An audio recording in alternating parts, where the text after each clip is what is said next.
Welcome to the Young, Dumb, and in Love podcast, where we talk about all things marriage.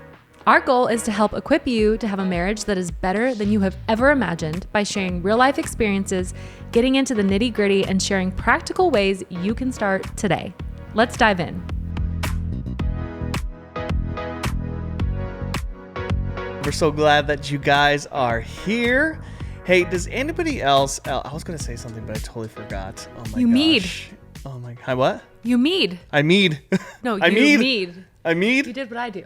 Oh. You ADHD'd. I ADHD'd in that moment. At first 'cause I was like, just talking about mead. how I will literally be in the middle of a sentence and I stop talking. Literally so true. All the time. The train. I've learned over time, though, when you do that, just remember what she last said and go, and you were talking Well, it's like, about... you know how they say, like, when you have a, like, train of thought? Like, Yeah. my train just, like, goes off the rails.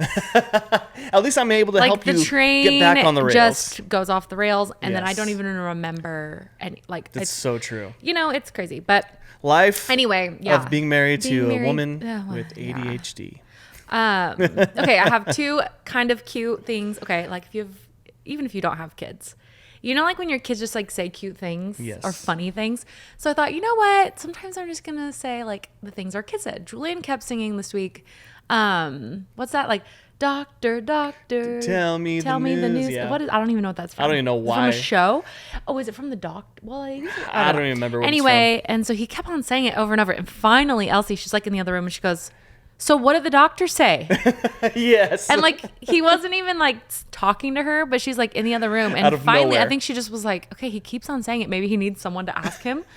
So what did the doctor say? And I was all, "Oh my gosh, that's so smart!" Like out of all serious, yeah. Dead serious. Or we were talking about, we have this is loose today. We have a cheerleading competition in Las Vegas. Yes. I don't. We don't. We don't. But our daughter does. And so I was like, "Yeah, we're gonna go to Las Vegas." And she goes, "No, that's where people get lost." Not totally untrue though. It's so true. Because Las Vegas people do get lost. Yes. Probably. Anyway, Wow, that just got dark. things that kids say. I don't Yes. know. Anyway. Hilarious. Elsie makes me laugh so much. She's so funny. She's hilarious. I love it. But I had this idea today. Okay. And here it is. I need to look at you a little bit more. Okay, great. So I was looking back at some of our like old TikTok videos or old videos. Yeah. And you made this one about talking about, you know, like things that you're maybe as a husband, like you're not doing. And so then that's like hard for your wife. Like, you know, you're not like communicating, or if you're not doing having these intimacy. things, you're probably pushing your wife away from you. Okay, yeah, that's it. And so I was like, okay, I'm going to look at the comments. I'm going to read some of them. Okay. Okay. Is that okay? Yeah. Oh, don't get me started. I've been neglected and pushed away for 27 years. Oh, and that was my sad. I had a happy gosh, face. That's It was so sad. Pretty sure my husband doesn't even like me. Oh my gosh, stop it. My husband does all these things. I'm basically single but married. No. Yeah. Oh my gosh. I know. Look at what you started. I know I started. How sad reading all these comments just shows how many people quietly suffer in marriage. Oh my gosh. I will never get married again, even if I do get divorced. That's what my husband has done to me. Stay single. I'm 55 and married 29 years, never again. All I want to hear him say is, "It's okay. You're not alone. I'm here with you. Don't worry. Let it go. I'm here." Yet he got mad and angry and walked out. Can someone please send this to my husband? I did. Anyway, you did. No. Anyway, so I mean, those aren't funny, but I was like, you know what? I'm gonna interview Julian today. I like sprung this on you. I was like, I'm gonna interview Julian, not because Julian's the perfect husband, No, but just because not I'm by like, you any know, means. you can share like maybe like if a husband is listening, things that you do, things you've learned. Anyway, interview Julian today. Yeah. I am very not comfortable today. Well, get comfortable, girl, because we're here. All right. All right. Ready? Yes. What are Let's your see. questions? If I don't have an answer though, like, do you want me to just make something up or? No, you could just say, I can't really think of an answer. Okay. I'm going to ask some funny ones, some serious ones. Okay. All right, let's see. What's one thing you wish more people knew about you? That I wish they knew about me? Yeah. Ooh. Let's see. I wish they knew that I am a Literally. I don't know. I am a sloth, actually. No, I am not a sloth. You stop it with I that know, sloth but I am. So I'm like, you're kind of proving your sloth. point. I mean, a lot of people, it's funny because my entire life I was a worship leader in church and Yeah. did that a lot. True. And it's funny because when we moved to a new city, people have no idea that that's what I did. And when I say it, they're like, oh, wait, hold on. For real? And very shocked. real? I don't know why they're always so shocked when they find out that I was a worship pastor at a church, for a long time. But yeah, I mean, that's one thing that I'm a music guy. I do music, lead worship, play guitar, play piano, play whatever I can. Are you booking weddings? I'm booking weddings. Let's go. I've sang at so you many can weddings. sing and you could be the officiant. My first wedding was my sister's wedding. I sang a little boy. No, Brian McKnight, right? Brian McKnight. That's right. Yeah. Look at me. I can remember something. You're like a dream come true. Okay. If you had to describe our marriage using only movie titles, what would they be, or what would it be? Oh, The Notebook. I'm just kidding. Not the not the Notebook. They fought a lot. That movie was intense, but they're so in love. Anyways, not The Notebook, but probably 50 First Dates. I thought you were going to say 50 Shades of Grey. Because you were like, 50. And I was like, First Dates. 50 Shades of Grey. No. I don't know, because I've never seen it, actually. Never. But 50 First Dates? Why? Because I forget things? Yes. You have to remind me every day why I love you or something? Something like that. Yeah, okay. Pretty much. Okay.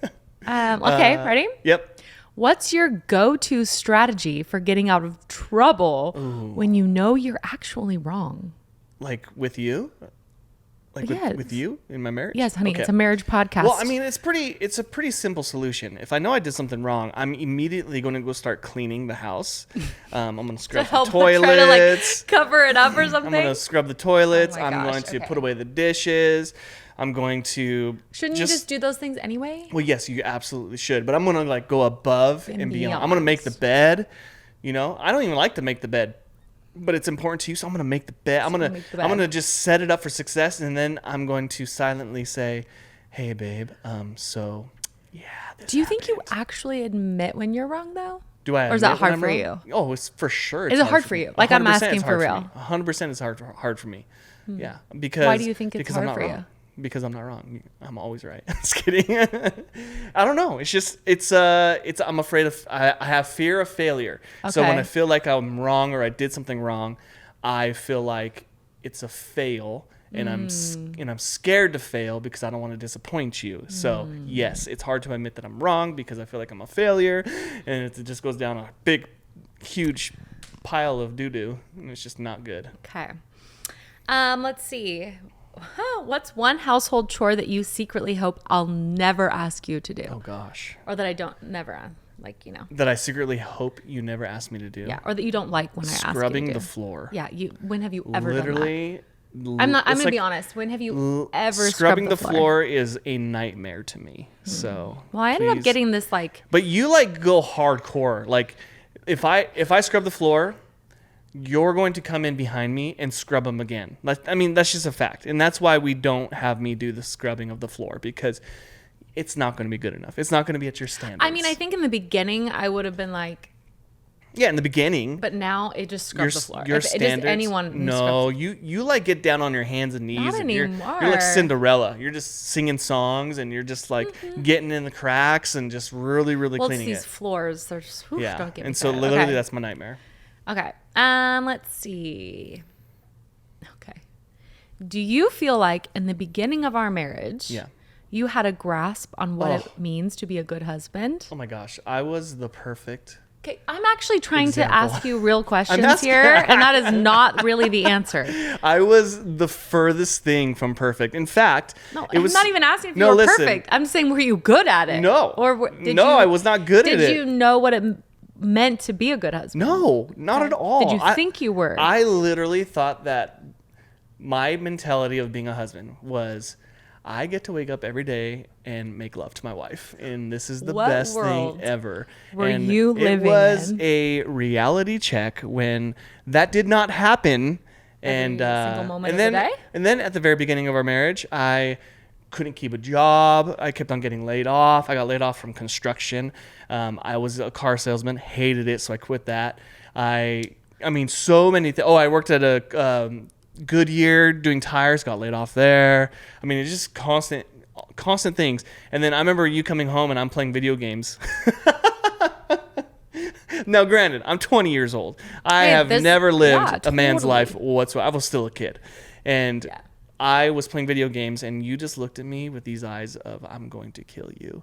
And you sat at the end of your mom's bed, and you're like, can we just be done? Like, can this just be over? And that's proof to me that I definitely had no idea what I was doing. Yeah. Because my reality was so I was still a kid. I was still a little boy thinking, oh yeah, this is going to be the greatest thing ever. And it was awesome. Let's see. How soon after getting married did you discover that you literally had no idea what you were doing? I would say during our honeymoon, I clogged the toilet and I was so scared, and it was so so scared. It was so embarrassing. And that was the moment where I was like, oh my God, I'm actually married, and there's like a girl here in the same room as me. And she's going to know that I clogged the toilet, and it's so disgusting. And then you plunged it and rinsed it down the shower. I'm like, I don't. Oh my gosh. I was such an idiot. I can just clearly say I was an idiot. I had no idea what I was doing. I knew immediately, I am way out of my league. I have no idea what I'm doing. Like, what, money? I have to pay bills? Like, this is crazy. Are you about to cry? It's not even funny. It was a lot. Are you going to cry? Yeah, okay. It's a good cry. Is it? Why? I'm reminiscing about all the good times. I do feel like we had to keep a plunger around. Yes, I do agree. I agree. We totally did. A lot more in the beginning. I don't know what was wrong with me. It's because now I'm thinking back, and this was obviously not in the notes, but I'm like, how many times from the time we started dating until like a few years into our marriage, I think you had to plunge the toilet. I think I used too much toilet paper at first. I don't know. I know why. No. I don't want to hear it. Please don't say it. No, I don't want to hear it. It's because you used to fold it. I used too much toilet paper. At the end of the day, I used too much toilet paper. That's a fact. Oh my gosh. I literally had to teach you how to wipe your butt properly. You got to scoot this way a little bit. So sorry. Anyway, okay, Nala's really excited. Teach me how to wipe my butt. No, not totally, but I was like, why is there so much toilet paper? Yeah. And then you wouldn't flush the second time. And I would go in and there was like a toilet paper pancake in there. All folded perfectly, little squares. God. I'm like, what are you wasting your time folding? I cannot believe you stayed married to me. Like, why? Babe, I thought it was hilarious. Brittany, it was a disaster. I was a disaster. And I was a disaster. Most women would have been like, yeah, nope, not doing this. I'm out. Oh my gosh. Whew. Okay. I feel like these are all like, similar. It's fine. What do you feel like your biggest mistakes were in marriage? Biggest mistakes? I would say not communicating.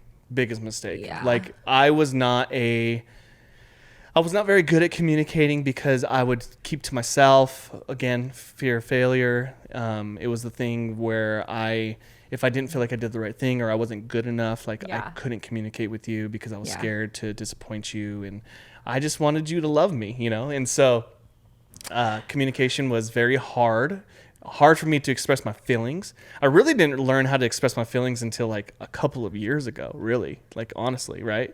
Because I went through a really tough season and then really went through it. And that was the moment where like I became a filler. Yeah, because I feel like there would be times that you would come home and I could tell there was something wrong. Yeah. and you would like, because you do this thing where you lay on the floor. So like he will lay on the floor just like on his back and just kind of like stares up at the ceiling. And so then of course me, because I'm like, get in there and just wondering about tell all my me all life's your choices. feels.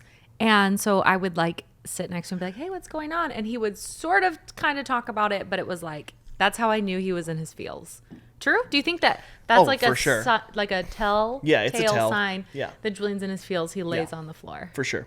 It's either that or now that he's older, his back hurts. So it's a little harder to tell. Well, my back does hurt, so that's why I lay on the floor these days. But so not communicating, your biggest mistake. These days I just tell you. I just Anything talk to you. else you want to add? I mean, that's probably the biggest thing. It kind of, that it's spiraled. It's kind of all that spiraled into everything. Yeah. Yeah. True.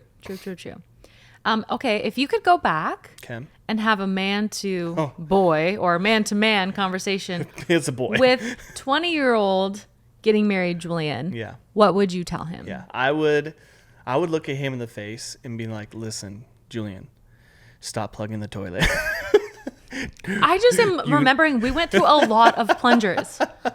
Like a lot. Okay, in all seriousness, I really would say that. But I would look at him in the eyes and I would say, Julian, you need to learn how to express yourself, communicate with your wife, tell her how you're feeling when you're going through something. And then at the end of the day, ask her how she's doing. How could you serve her?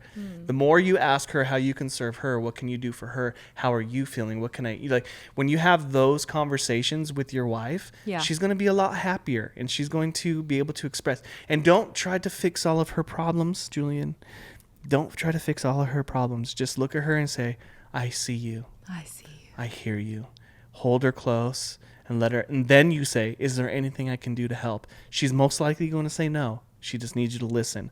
But sometimes she might have something to say. So just listen, ask her how she's doing. Yeah. What can you do for her? And then express yourself as well. Honestly, like that's like the key to I mean, it's funny because we always talk about communication, but I feel like even when we do a podcast on something that's not about communication, we always end up talking about. That's because everything comes down to communication. What advice would you give newlyweds, which this is kind of the same, but newlyweds or those about to get married? Hey, sit still. I would say, hey, it's very important for you to establish the foundation of your marriage right now. If you wait, it might be too late. So don't wait, right? And so establish this foundation of your marriage right now. What does that look like for you? What kind of boundaries are you going to put in place to safeguard your marriage? What are you going to do? I'm asking these questions to the couple. I would ask them, what are the boundaries you're going to put in place? What are some rules that you're going to have when it comes to your engagement? When you maybe disagree about something, how are you going to have that conversation? How are you going to raise your kids? Like, create all the foundation to everything that you do now. And obviously things are going to change. You're going to grow. You're going to change. You're going to, maybe have different perspectives later on in life. And that's okay. And I would also say this, as you grow together, be flexible because things will change. When you are just the two of you and you can travel and work and do whatever you want and there's no other responsibilities, it's a lot easier. When kids get into your life, everything changes. And so when that does happen, you have to be ready and willing to be flexible with each other. Well, and a foundation is really like, if you have a solid foundation, then when those things do come up, it's like less likely to cause like a huge issue when you're like, okay, we've built this foundation. You have something to lean on, to fall back on. If you don't have that foundation, I mean, your marriage could sweep away real fast. Let's see. What's something you've learned about me after all these years? I mean, we just learned that you have ADHD, so that's a huge one, and it all makes sense now. I mean, that's probably the biggest thing that I've learned about you when it comes to life. You've always been an open book, but we just didn't know what we didn't know, and so I would say, like, this entire time, I've always wondered and thought, like, what is going on in her brain? Did you think maybe there was like something more going on? Never. I just thought you struggled with, certain things and just for whatever reason, and I didn't understand it, and now that, we've gone through this whole season of figuring this out and walking through it, like, man, like I look back at our marriage and so much of our marriage makes sense now. And so much of what you've gone through makes sense now. Yeah. Well, for sure. Yeah. Something you learned about me. Okay. What's something that I do that you secretly can't stand, but you haven't told me? That I haven't told you? I mean, you may have told me since, like you said, we kind of do just like tell each other. But what's something that I do that you secretly can't stand, but haven't told me? I would say it's more of what you make me do. Okay. So it's not anything that because like I don't get bothered by what you do for you, right? It's the things that you expect me to do that I'm like, oh my God, okay, Lord help me. Like what? Like, what can I say? Like, man, this is dangerous. Because I didn't. This is a dangerous place to be. I didn't ask you these questions first. Yeah. Most of these were like, you said I could ask you anything. Yeah, this is a dangerous place to be. But hey, you're asking, so I'm gonna tell. One of the okay. I know what you're gonna say. What? Go ahead. Tell me what I was gonna say. Go ahead. Let's see if you're right. Is it about washing your hands? Maybe. Is it what it is? Yeah, for sure. For sure. Well, that's what I thought. So like, there's a lot of times where I don't feel like you should wash your washing hands, my hands is super necessary. Yes. And I'm on the perspective, and I look at germs as a good thing in a lot of ways, and I feel like it helps build your immune system and all that. I know you don't need it. I'm just saying. But you have me wash my hands at times where I'm like, oh my gosh. And so I do it. You get frustrated. But it frustrates me for sure. Yes. Yeah. Okay. And I wash my hands a lot, just so you know. I know. It's not like I don't wash my hands. Yeah, like when you go to the bathroom, you wash your hands. I wash my hands. Yes. Anytime a guy walks into the bathroom, uses the bathroom, and walks directly out, I always shout. This is so bad. If I'm in the bathroom, I'm like, don't shake that guy's hand. The fact that you're laughing at yourself right now. So funny. You're funny. You're so funny. I know, right? Wow. Seriously. Yeah. Don't shake that guy's hand. Okay. Let's see. How do you keep romance alive? Ooh, wow.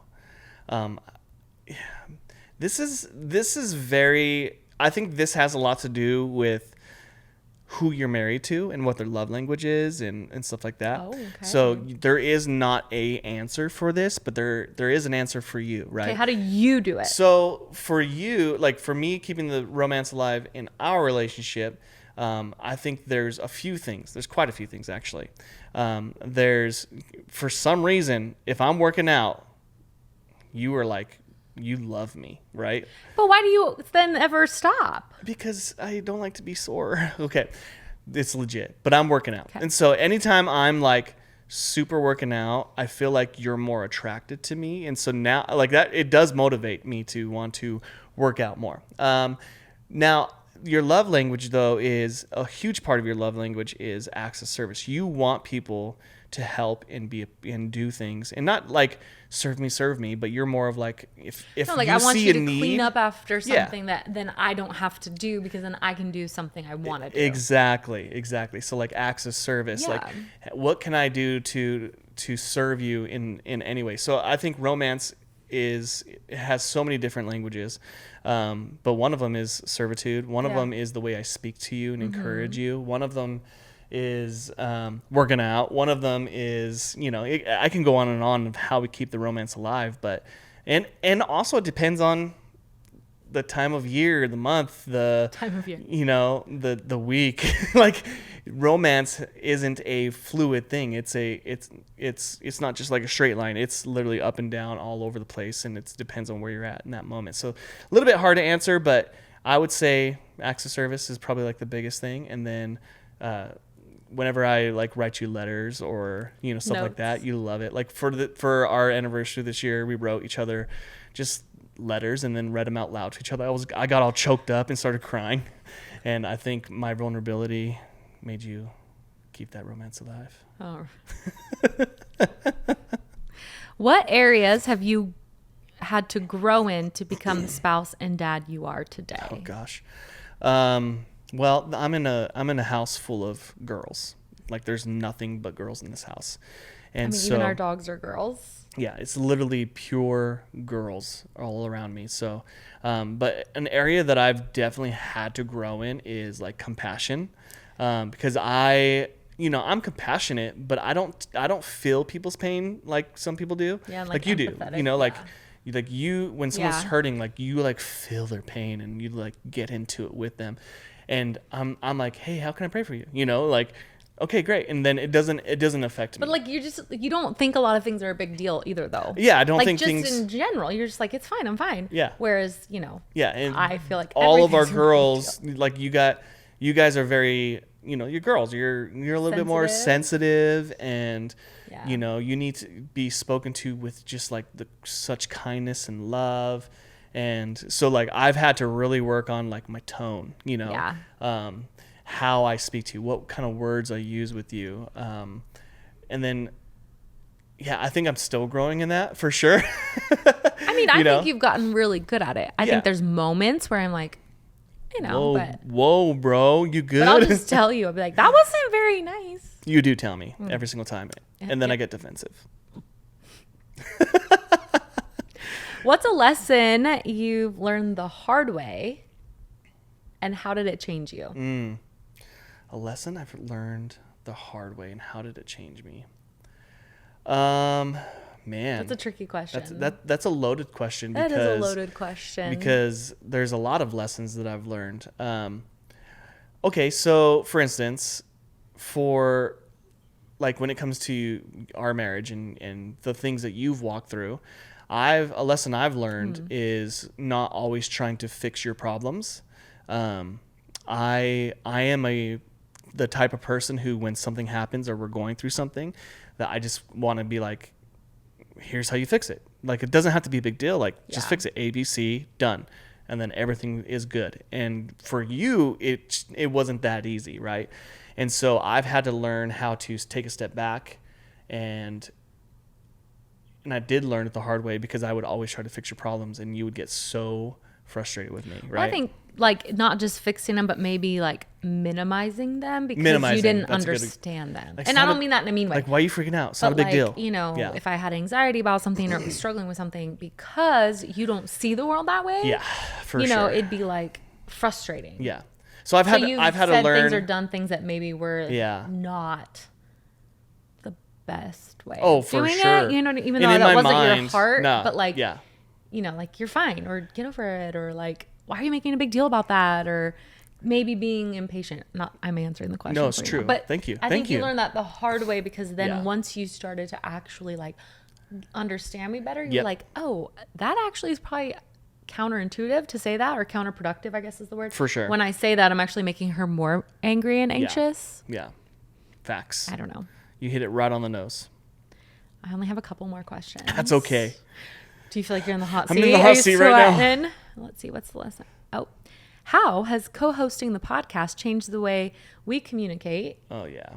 Or the way, and the way we see each other? Well, what I've learned is hosting this podcast and doing this with you has grown me in such a way where I've learned how to communicate with my words better with you. Mm-hmm. And so, like, before we did the podcast, I could communicate, but you would have to ask me, right? Like, you would have to, hey, so what's going on? Like, you would have to do that. Now, because we talk so much, I think that what it's done is opened my mind to be able to go and communicate to you more and more periodically, and kind of just it up my game, when it comes to that. And so I feel like I'm definitely way better. Also, the amount of talking that we do with each other because of this podcast has brought us closer together. It's made our marriage better, because we're really being intentional about thinking about all the things that we're going through.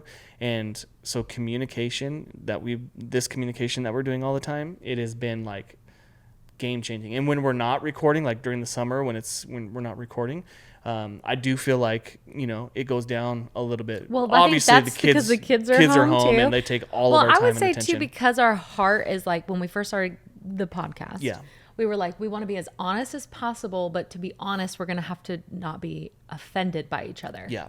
It's true. And so we've been able to maybe like open up some things and talk about them that we wouldn't have, because why would we have talked about them? Yeah. So true. You know what I mean? And I think it's also taught us like, wow, the Lord has been so gracious and faithful. Because when we look back at certain seasons, we're like, dang, that was a disaster. So but true. Okay, I have 2 more questions. What's the worst piece of marriage advice you have ever been given? Worst piece of marriage advice I've ever been given?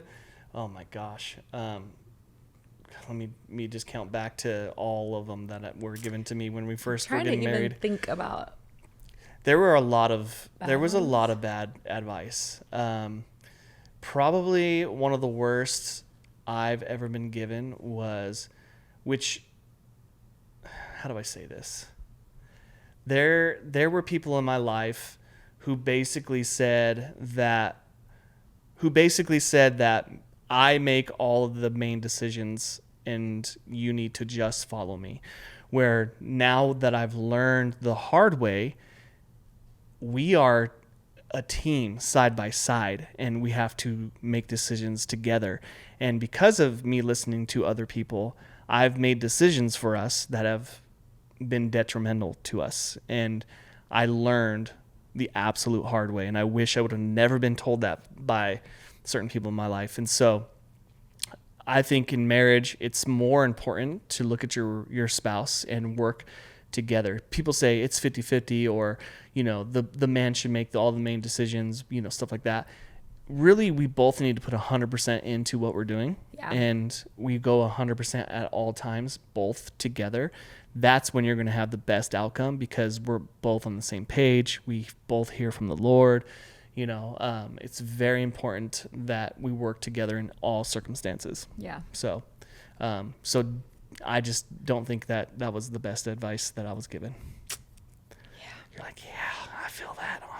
I mean, I think that's like such a big thing. It's a big thing. Yeah. But I also that's think a whole entire episode by itself. So important, like, to listen, like your wife too. Yeah. Your discernment was way better than mine. Let's just say that. Yeah. I mean, I don't think that's always the case, but I think that as women, we're just like very intuitive and we're also like always paying attention to like what's going on around us and people, and we can kind of like feel the vibes. I could not feel vibes. Yeah. This is my last question for you today. But then if people have more questions, they can totally ask them, and then I will ask you all their questions. Okay, ready? Yes. What's one word? Oh gosh. To describe our love life? Oh gosh. One word. This is either going to make or break me. Oh, okay. I mean, I feel like that's a little dramatic. I mean, one word. I mean, if you really need to have 2 words, I can make an exception since I wrote the questions. I get to make the rules. One word to explain. Describe our marriage. Our love life. Or our love life. Our love life? Our love life. I would say lit. Just kidding. And there you have it, people. I mean, hey, listen. We have a great love life. So it's lit. Mic drop.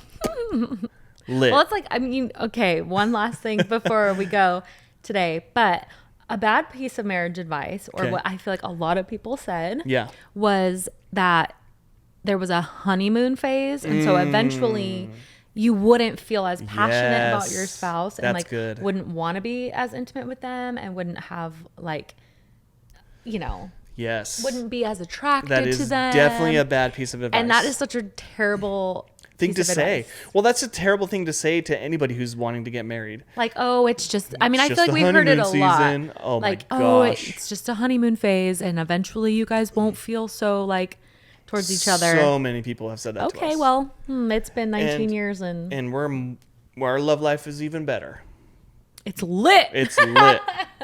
Anyway, it's amazing. Those are all my questions for you today. Thank you for that was really good. being a good sport. I'm glad you brought that up though, because that was really good. Bad advice. I feel like I can remember a lot of the advice. Like one of them was last one for real life. Okay. To never go to bed angry, which I do know is good advice. Like, but maybe sometimes you just need to look at each other and go, we need to maybe be in have better this headspace conversation tomorrow, but I love you and please sleep well. I don't think you should go to bed like fuming, yelling at each other, separate beds. We should pick this conversation up for tomorrow, because there's been times I'm like, I'm just so tired that literally if you don't stop talking to me, I'm going to yell. Well, and one of the things that we always did, like if we couldn't find a solution, the more tired you get, the worse it's going to be. I am a not good tired. You are not good at being tired, and so that's why it's not good advice, right?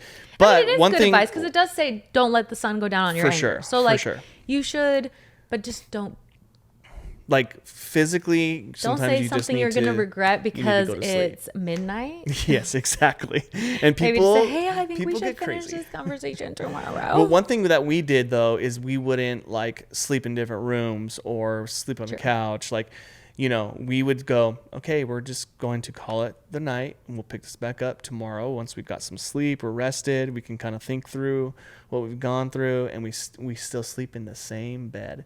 And and I'm the type who would like put my foot over and kind of touch her, and she's like, but eventually like we always would just hug it out. Well, because you never know, maybe you'll wake up the next morning, you're like, wow, you know what, I've slept, I feel so much better. Right. Yeah. Anyway, and it gives you time to calm down and then go back and go, I'm so sorry, I was an idiot. So that was good. I love that. Well, thanks for asking me all these questions. You're welcome. It was fun. You're next, because I'm going to have to do it to you. I got some tough questions I'm going to ask you. I love tough questions. And I can't wait to hear your answers and how amazing I am. But if you have questions that you want to ask either me or Julian or both of us, send them our way. But thank you guys so much for being here at Young, Dumb, and in Love. Make sure you like, subscribe, send it to your friends. If you know somebody who needs some marriage help, send it their way and say, hey, I've got the couple for you to listen to. Nice one. Nice one. You did there. Thank you. We'll see you guys next time.